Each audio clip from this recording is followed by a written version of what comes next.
అతి అనేది ఎప్పుడూ మంచిది కాదు. ఏదైనా కానీ లిమిటెడ్‌గా సరిపోయినంత మాత్రమే ఉంటే మంచిది. ఉదాహరణకి ఆహారం ఉందనుకోండి, సరిగ్గా సరిపోయినట్టు తీసుకుంటే అది బలం ఇస్తుంది. అలాగే ఆకలి లేకుండా, అవసరం లేకుండా తినే ఆహారం విషంలాగా మారుతుంది. అట్లాగే మాటలు ఎంతవరకు మాట్లాడాలో అలా మాట్లాడితే మంచి ఎఫెక్ట్ ఇస్తాయి.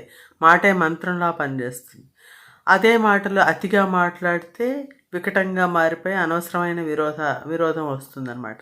అతి వినయం ధూర్త లక్షణం అంటారు. అతి మంచితనాన్ని అసమర్థతగా తీసుకుంటారు.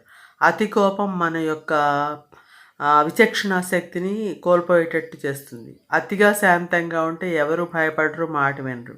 అలాగే హాస్యమైన, శృంగారమైన మితంగా, సున్నితంగా ఉంటే ఆనందాన్ని కలిగిస్తాయి.